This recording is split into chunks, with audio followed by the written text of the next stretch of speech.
गंगणपते नमः।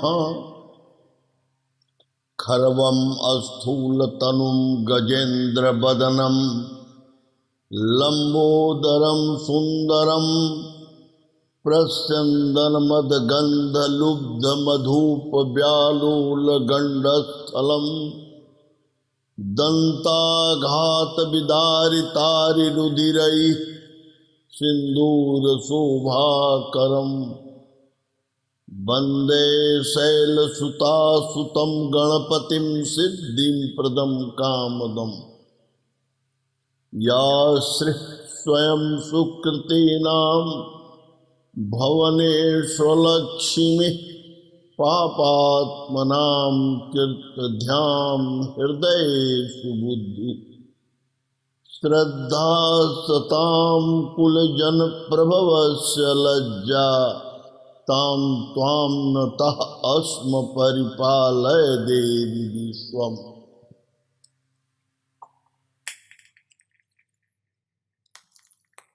आज हम आप लोगों के बीच में इस बात की चर्चा करने जा रहे हैं, मुख्यतः मंत्र, ग्रह और देवता, तीन विषय पर। ग्रह की शांति,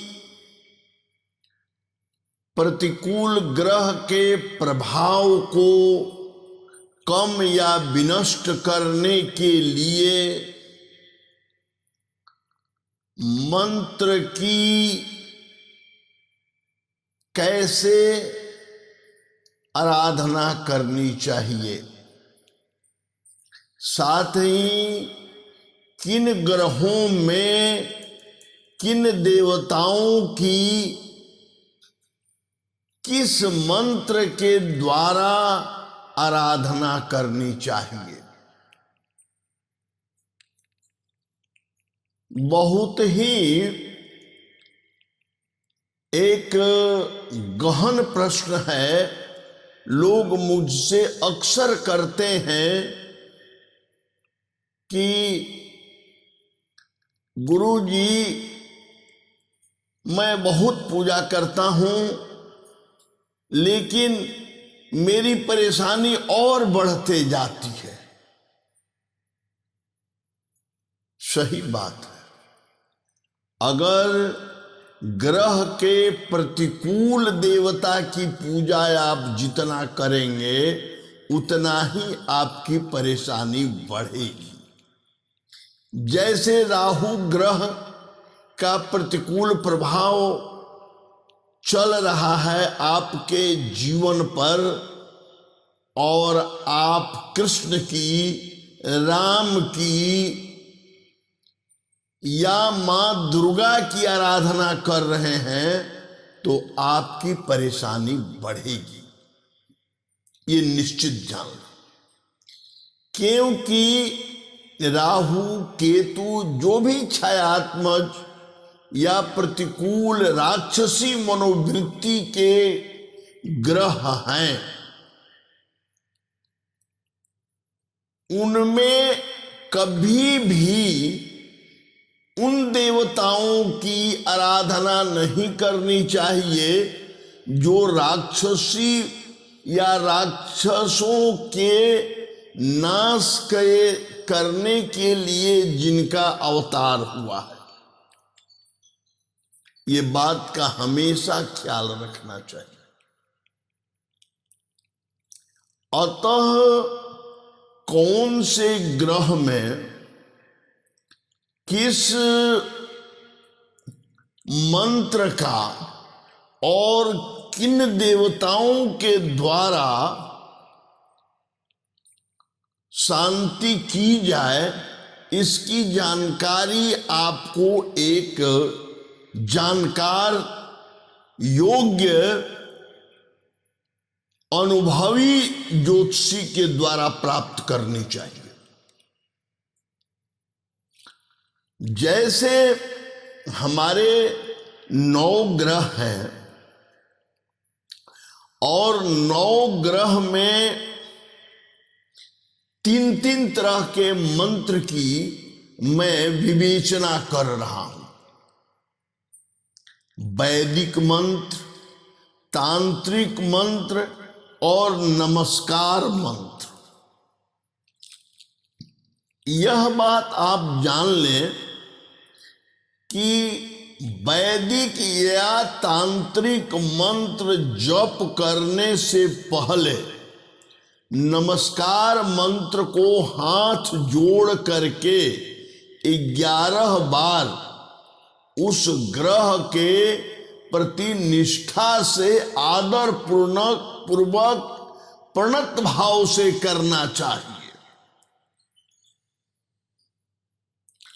उसके बाद जो वैदिक मंत्र है वह किसी विद्वान पंडित के द्वारा जो निष्ठा से जप करे उससे करवाना चाहिए, क्योंकि वैदिक मंत्र बहुत ही क्लिष्ट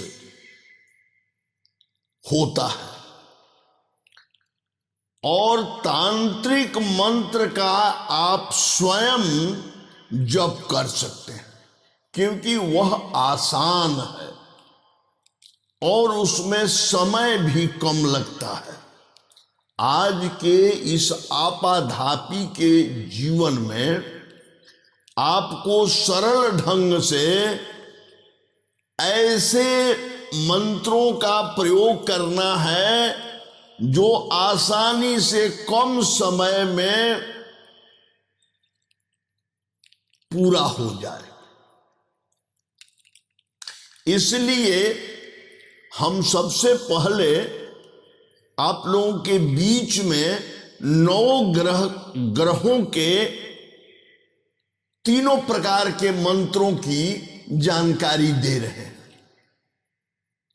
आप ध्यान से इस बात को सुने। पहला सूरज है, उसका नमस्कार मंत्र है जिसे हाथ जोड़ करके 11 बार करना है। जपा कुसुम संकासम काश्यपेयम महाद्युतिम तमोरिम सर्व पापघ्नम प्रणतोस्मि दिवाकर। इस मंत्र को नमस्कार मंत्र कहते हैं। इसको हाथ जोड़ करके आप 11 बार करिए। इसके बाद जो तांत्रिक मंत्र है वह ओम ह्रीं ह्रीं सूर्याय नमः। इस मंत्र की जप संख्या 7000 सतयुग में कहा गया है।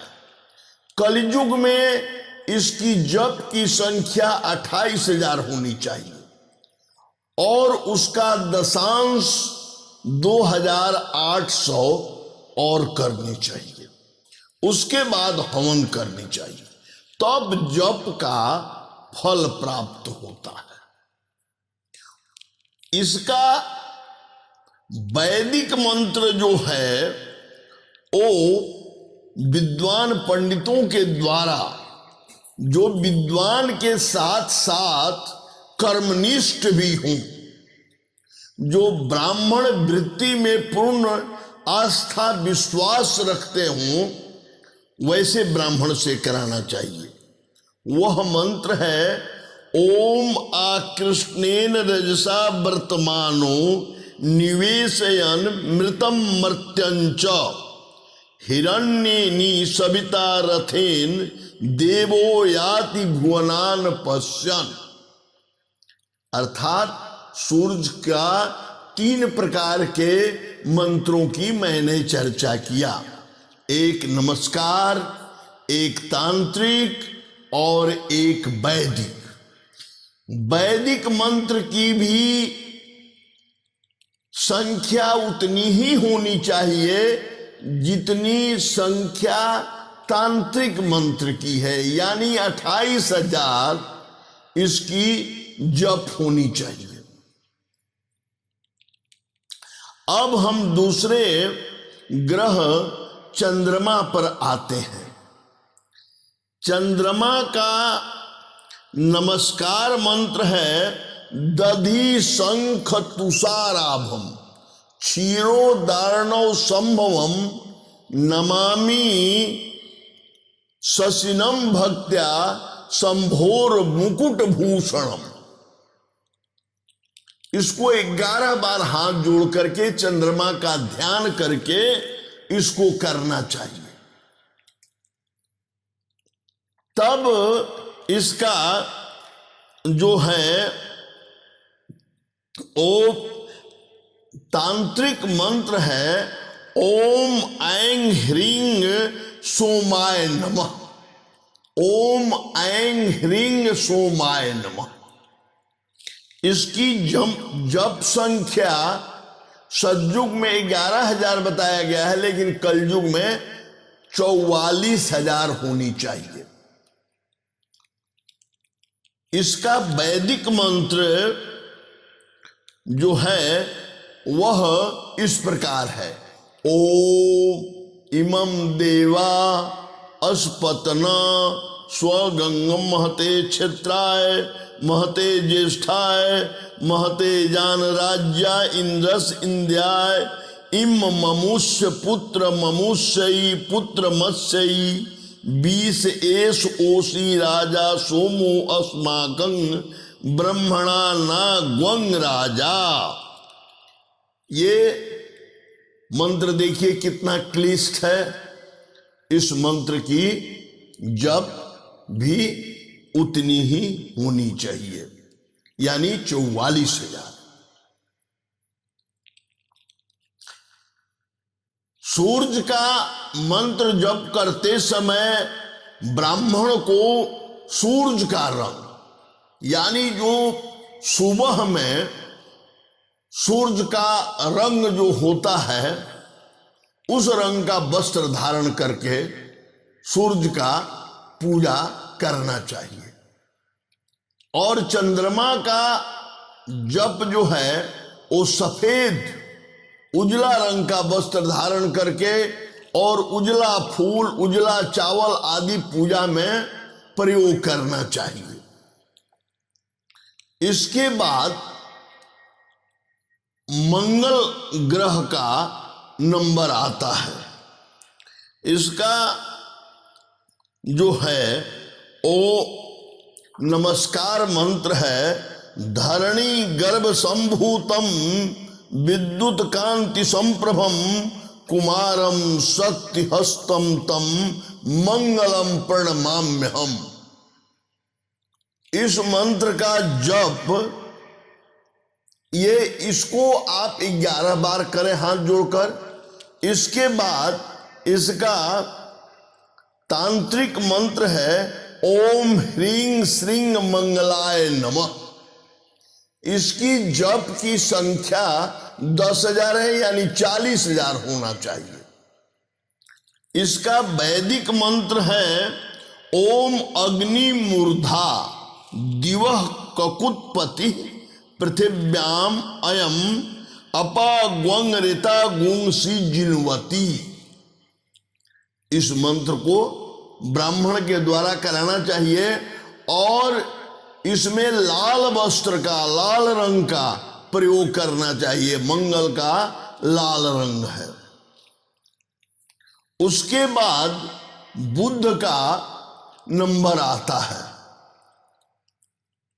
बुध का नमस्कार मंत्र है प्रियंगु कल्लिका श्यामम रूपेणा प्रतिबुद्धम सौम्यम सौम्य गुणोपेतम तम बुधम प्रणमाम्यहम।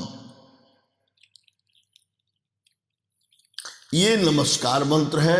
इसको भी अन्य पिछले मंत्रों की तरह 11 बार हाथ जोड़कर करना चाहिए। हमेशा याद रखिएगा कि नमस्कार मंत्र में दोनों हाथ जुटा रहना चाहिए और नमत भाव होना चाहिए।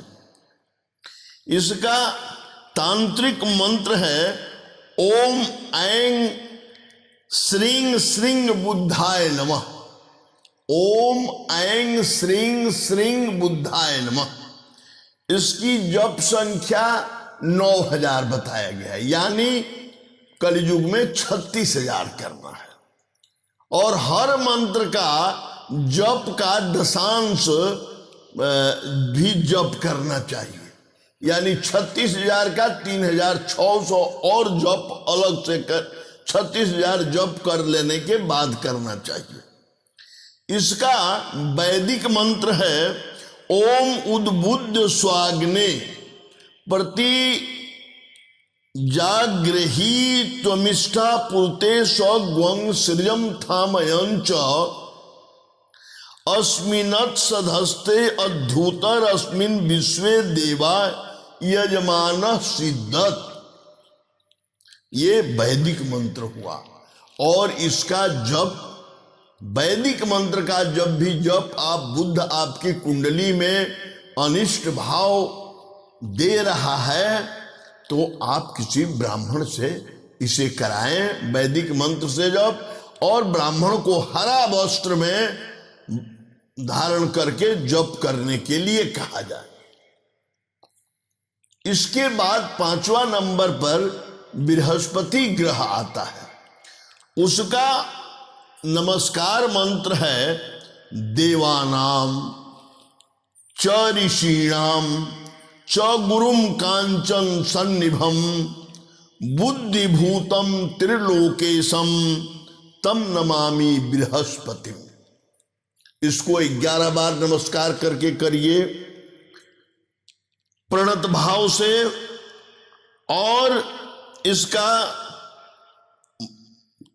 इसका तांत्रिक मंत्र है ओम ऐं क्लीं बृहस्पते नमः। ओम ऐं क्लीं बृहस्पते नमः। इसकी जप की संख्या सतयुग में 19,000 बताई गई है, यानी कलयुग में 76,000 होना चाहिए। और उसका दशांश 7,600 होना चाहिए। इसका वैदिक मंत्र है ओम बृहस्पते अति यदर्यो अर्हाद यद्विमदभाति कर्त जनेश यदि दयच्छ वस रीत प्रजा तदस्मासु द्रविण्यम धेहि चित्रम। ये वैदिक मंत्र है। और इसको ब्राह्मण के द्वारा पीला वस्त्र धारण करके हल्दी के माला पर अगर संभव हो तो कराना चाहिए।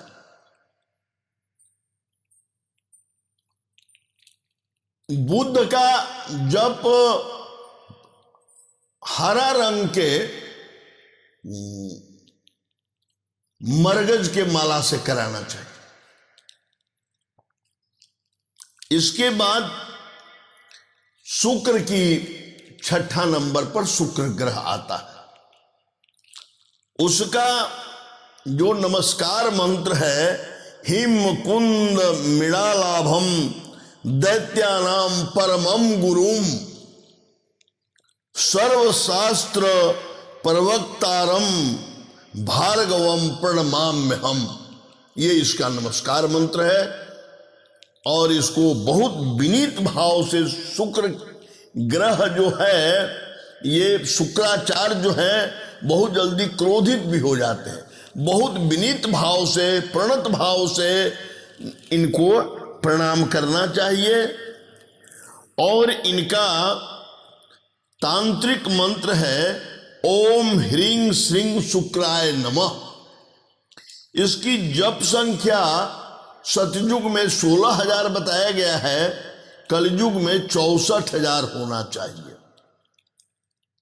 और फिर उसी के हिसाब से उसका दशांश जप होना चाहिए। इसका वैदिक मंत्र है ओम अन्नात् परिश्रुतो रसम ब्रह्मणा व्यपिवत् छत्रम पयः सोमम प्रजापति ऋतेन सत्यमिंद्राग्नम विपान ग्वं शुक्र मंधस इंद्रस इंद्रियम मिदम पयो मृतम। मधु, ये इसका वैदिक मंत्र है।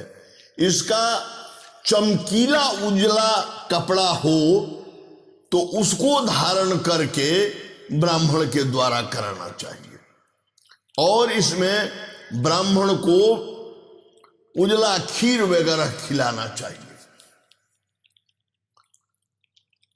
इसके बाद 7वें नंबर पर शनि ग्रह आता है। शनि ग्रह का जो नमस्कार मंत्र है वह इस प्रकार से है। नीलांजन समाभासम रवि पुत्र यमाग्रजम छाया मार्तंड संभूतम तम नमामि शनैश्चरम। इसका तांत्रिक मंत्र है ओम ऐं ह्रीं श्रीं शनैश्चराय नमः।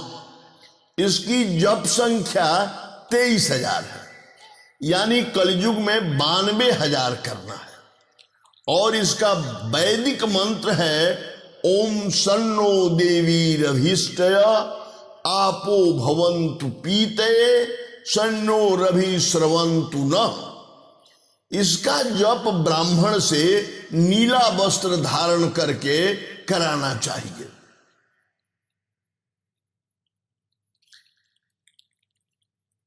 आठवां नंबर पर राहु ग्रह आता है। उसका नमस्कार मंत्र है अर्धकायम महावीर्यम चंद्रादित्य विमर्दनम सिंहिका गर्भ संभूतम तम राहुं प्रणमाम्यहम्। उसका तांत्रिक मंत्र है ओम ह्रीं राहवे नमः। इसकी जप संख्या सतयुग में 18,000 बताई गई है, तो कलयुग में 72,000 होना चाहिए। इसका वैदिक मंत्र है ओम कयानस चित्र आभूव दुति सदा वृद्ध सखा कयाचिष्ट वृथा। इसका जप में काला वस्त्र ब्राह्मण को धारण करना चाहिए। इसके बाद 9वें नंबर पर केतु ग्रह आता है। उसका नमस्कार मंत्र है पलाश पुष्प संकासम तारकाग्रह मस्तकम रौद्रम रौद्रात्मकम घोरम तम केतुम प्रणमाम्य।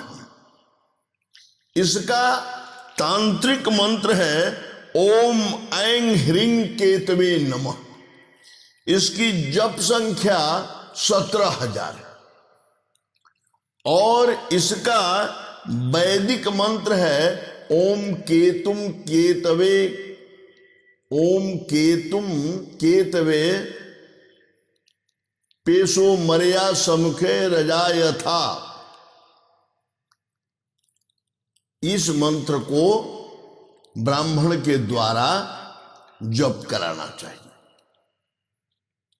इस प्रकार 9 ग्रह के विषय में मैंने बताया। इसके विषय में अगर ब्राह्मण को 2 रंग का वस्त्र, जैसे काला उजला पीला हरा या कोई 2 रंग का वस्त्र धारण करके जप करना चाहिए। अब मैं आपको ये बता देता हूं कि जब ग्रह बहुत प्रतिकूल प्रभाव दे रहा हो तो ग्रह का जप आप स्वयं नहीं करें, उससे आपको कष्ट शुरू हो जाएगा। आप उस वस्तु का दान स्वयं करें और जप कि संकल्प दे करके किसी ब्राह्मण के द्वारा करावें, तब आपको उचित लाभ मिलेगा। अब मैं दूसरा मंत्र के विषय में एक बता देना चाहता हूं कि ग्रहों के प्रतिकूल प्रभाव के समाप्त करने में देवताओं की सहायता ली जाती है।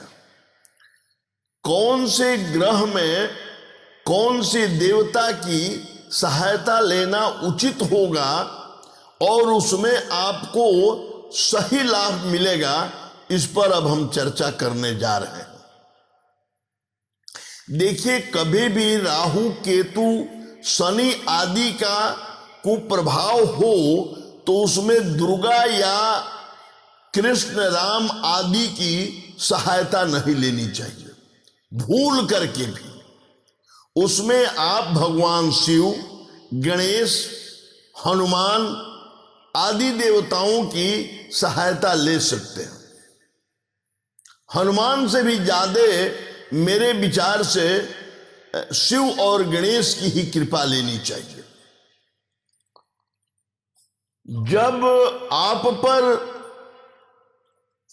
सूर्य, बुध, शुक्र, बृहस्पति, चंद्रमा, मंगल आदि ग्रहों का कुप्रभाव हो, तब उस अवस्था में आप जो हैं वो दुर्गा का, राम का, कृष्ण का आदि देवताओं का कृपा प्राप्त करें, उनका आराधना करें, उनके मंत्रों का जप करें, आपको पूर्ण लाभ मिलेगा।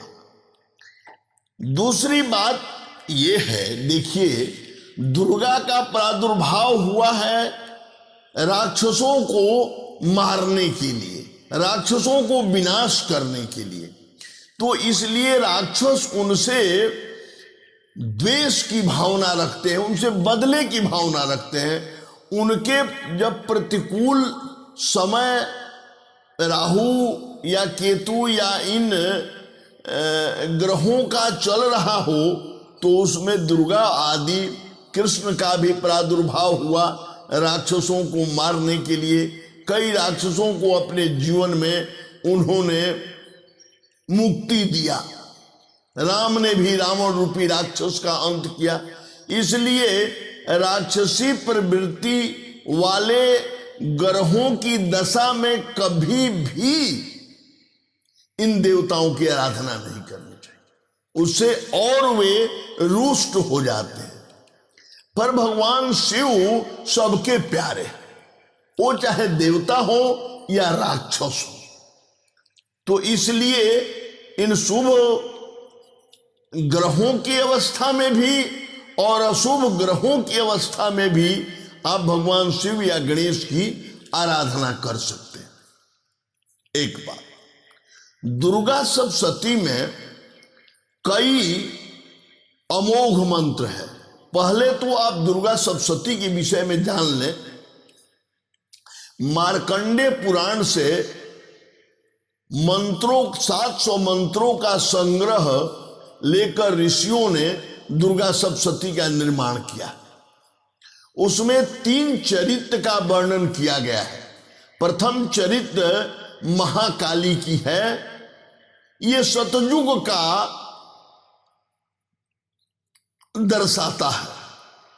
और मध्यम चरित्र महालक्ष्मी को दर्शाता है, जो त्रेता का काल के विषय में इसको माना जाता है। और जो महासरस्वती की उपासना इसमें बताया गया है वो द्वापर का है, यानी तीनों युग का इसमें मिला करके दुर्गा का आविर्भाव हुआ है। यानी सतयुग, त्रेता और द्वापर। अब देखिए, इसको और गहन समझिए। जिसका जीवन एकदम भाग्यहीन है, उसे समझिए कि महाकाली का, जो प्रथम अध्याय में महाकाली का वर्णन किया गया है, चरित्र है, प्रथम अध्याय महाकाली का चरित्र है, उसका आराधना करनी चाहिए। जिस व्यक्ति का जीवन अपने कर्म के बदौलत बन सकता है या अपने कर्म से निर्माण करने की क्षमता रखता है, उसे मध्यम चरित्र, यानी जो व्यक्ति कर्म की प्रधानता देता है, कर्मवादी है, कर्म में विश्वास करता है, कर्म के बदौलत भाग्य बदलने की इच्छा रखता है, उसे मध्यम चरित्र का पाठ यानी महालक्ष्मी की उपासना करनी चाहिए। इस दुर्गा सप्तशती में दूसरा, तीसरा और चौथा अध्याय जो है वो महालक्ष्मी की उपासना की जाती है। जो व्यक्ति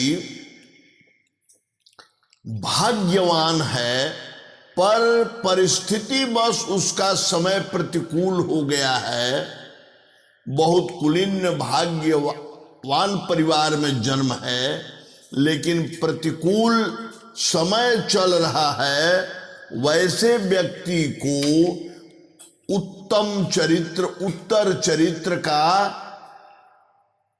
पाठ करना चाहिए, यानी महासरस्वती की उपासना करनी चाहिए, जो पंचम अध्याय से लेकर एकादश अध्याय तक है। इसके बाद द्वादश अध्याय में दुर्गा सप्तशती के महत्व का वर्णन किया गया है और त्रयोदश में इस कथा का अंत बताया गया है। अब मैं आपको ये बताने जा रहा हूं कि दुर्गा सप्तशती में कुछ ऐसे मंत्र हैं, अद्भुत मंत्र है, मार्कंडेय ऋषि के द्वारा रचित, जिससे आपकी कामना की मनचाहा फल की प्राप्ति होती है। आप किस तरह के मन में भाव रखते हैं, किस तरह की कामना रखते हैं, उस तरह के मंत्र का प्रयोग करके आप उस चीज की प्राप्ति कर सकते हैं। कुछ मंत्रों के विषय में मैं चर्चा कर रहा हूं। जैसे किसी व्यक्ति को मन में है अपने बस में करने के, अपने अनुकूल करने के लिए भाव रखता है, तो उसे प्रथम अध्याय में जो एक मंत्र है, ओम ज्ञानी नाम पिचेतांसी देवी भगवती हीसा बलादा कृष्ण मोहाय महामाया पर्यच्छति, इस मंत्र का 1,00,000 जप और कलियुग में 4,00,000 जप, खास करके जो चारों नवरात्र है, उन चारों नवरात्र में 1 साल के अंदर आप कर जाएं निष्ठा से, उसका दशांश जप करें, फिर हवन करें, आपकी कामना निश्चित पूरी हो जाएगी। जरा भी संशय इसमें नहीं है। आप किसी चीज की, किसी को अपने बस में करने की भावना रखते हैं, तो उस तरह की निष्ठा से आप इसका मां दुर्गा की आराधना करें। और इसकी हवन में 2 विधान है। एक तो आप जो दुर्गा सप्तशती में ही बताया गया है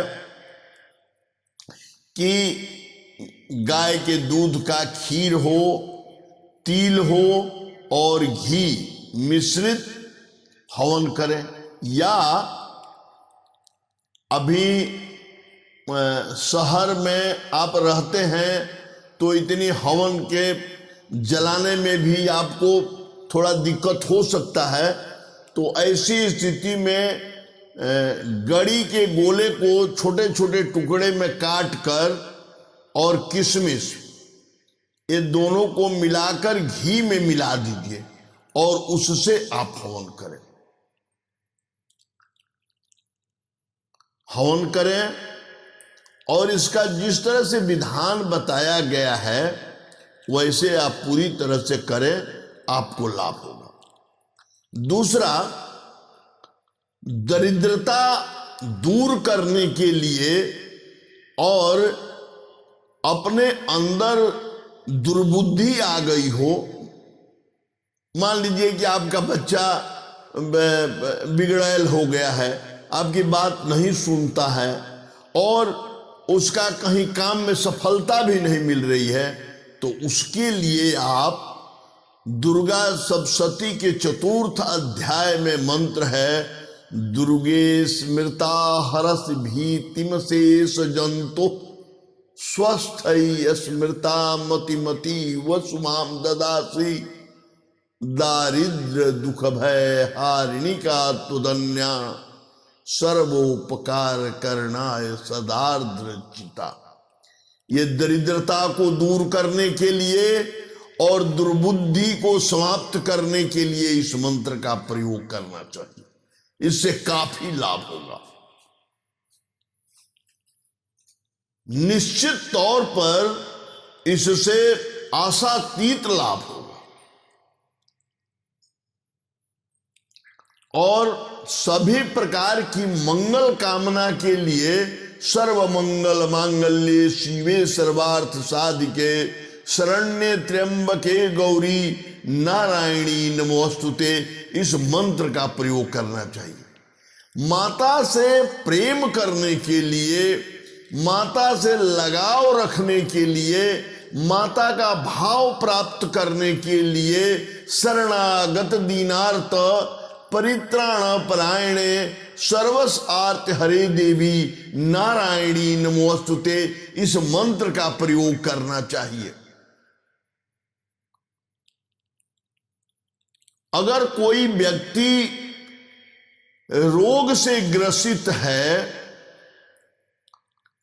और वो धन के अभाव में परेशान है, तो उसे रोगान शेषान पहंसि तुष्टा रुष्टा तु कामान सकलान भीष्टान त्वामाश्रितानां न विपन्नराणाम त्वामाश्रिता हिया श्रयताम प्रयांति, इस मंत्र का जप और पूजा करनी चाहिए। कोई व्यक्ति शत्रु से या कोई दुःस्वप्न से या किसी परिस्थिति बस बहुत ज्यादा नकारात्मक ऊर्जा से प्रभावित है, तो उसे जो है सर्व स्वरूपे सर्वे से सर्वशक्ति समन्विते भय व्यस्त्राहिनो देवी दुर्गे देवी नमोस्तुते, इस मंत्र से पूजा करनी चाहिए, जप करनी चाहिए। कोई व्यक्ति सभी प्रकार के घर में विघ्न बाधा की शांति चाहता है और धन की कामना रखता है, पुत्र की उन्नति रखता है, रखने की कामना रख रहा है, सभी तरह से मतलब कि अपने पूरे, तो उसको सर्वा बाधा विनिर्मुक्तो धन धान्य सुतान्वित मनुष्यो मत प्रसादेन भविष्यति न संशय, इस मंत्र का प्रयोग करना चाहिए।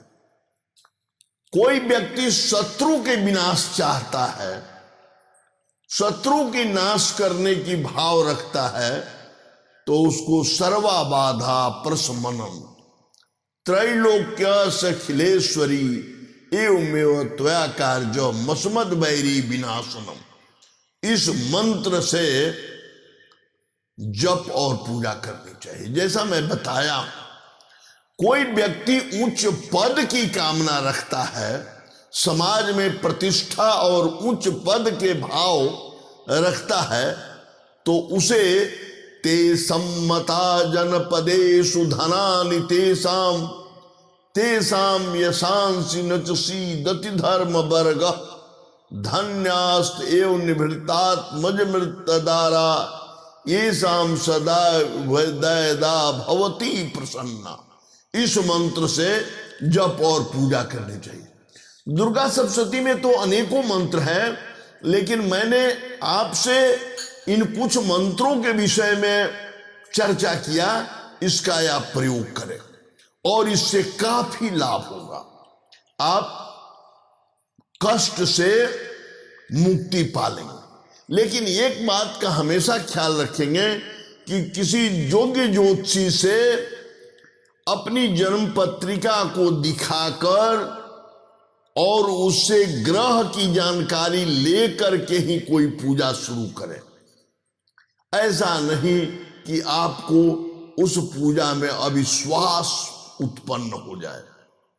मैंने पहले ही बता चुका हूं कि राहु, केतु, शनि आदि प्रतिकूल छायात्मक ग्रहों के दशा अंतरदशा में इन मंत्रों से आपको बहुत लाभ नहीं मिल सकता।